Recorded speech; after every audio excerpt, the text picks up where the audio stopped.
Hi, I'm Catherine Rose Turbis. I use they, them, theirs pronouns.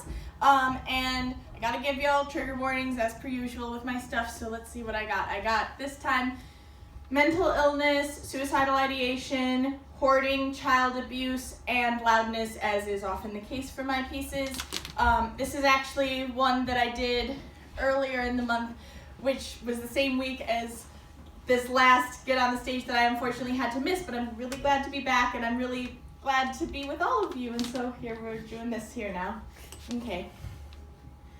Last year, I high-key cleaned my room. It went from looking like the set design from a production of Here to the bedroom of a quirky feminine indie movie.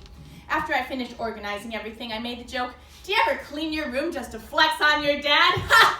And the moment I stopped laughing, I was filled with so much shame that I wanted to smash my skull to pieces on the freshly bare wood floor. My dad is a hoarder, the kind of hoarder on TV shows people gawk at while relaxing in pristine homes, the sort who need Oprah interventions, the sort who become news stories when a menagerie of malnourished animals are discovered amongst their stacks of newspapers. Little old ladies who go missing and are found rotting to death in their own apartments along with years and years of rotten food. There are countless signs of severity, like how my dad taped money he owed my mom to the front door of his house because at this point it isn't safe for her to be inside.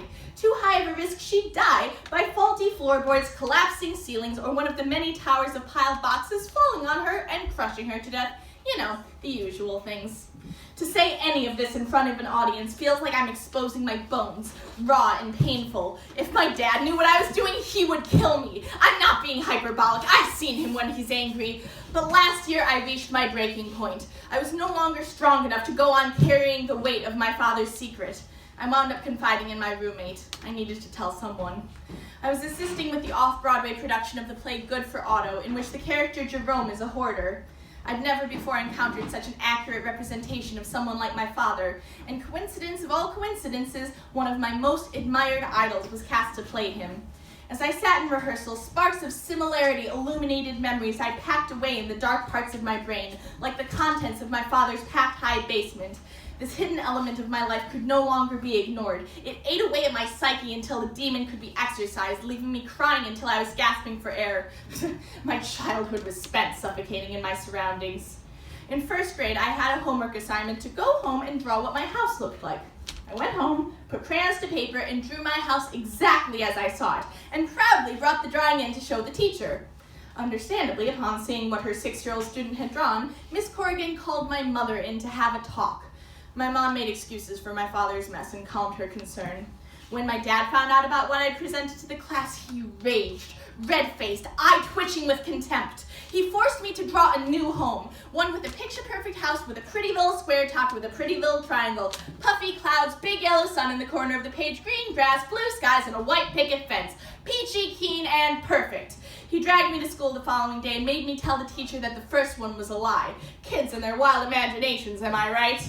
It became clear that my dad's stuff was something that couldn't be talked about, and that even if I did, people would just believe his stories and see me as a lying child telling tall tales to garner attention.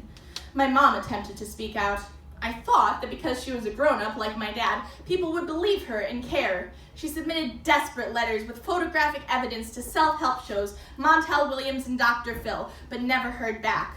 She decided instead to see a therapist and bared her heart, hoping for solutions, empathy, and help. Instead, the therapist saw me reading in the waiting room and immediately called Child Protective Services on both my parents. My mom was given 20 days to move me out of my dad's house, or else I'd be taken away from her and put into the foster system. My mom pooled all her resources and rented an apartment she could barely afford for the two of us to move into, so at least we wouldn't be separated. Since then, my dad has become increasingly distant, so for a while it was easy to shove his skeletons into my closet and just repress away the awfulness. Yet I couldn't help but cringe when people joked about being hoarders on account of keeping 1 or 2 old magazines, and felt sick to my stomach whenever people I saw as friends watched exposés on people like my father and somehow found them funny. I've inevitably been afraid of telling people, afraid of becoming my father and having everyone around me see his reality as my trajectory, afraid that I'd be seen as disgusting, a creature brought up surrounded by filth and rot, spores of it inside me seeping out for all the world to see. You're like a flower. You grew up in dirt. Up until recently, only 3 people knew about my dad's hoarding.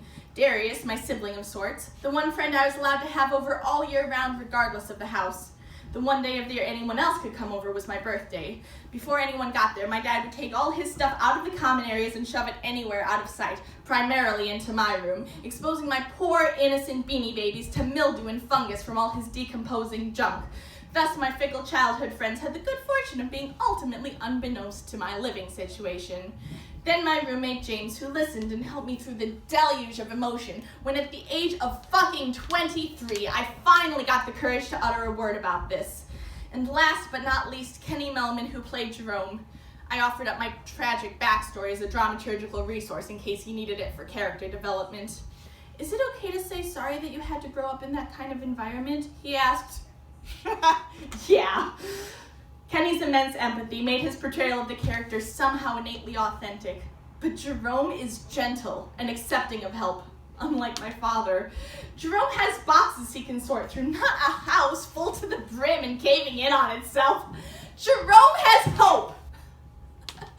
My father is a lost cause.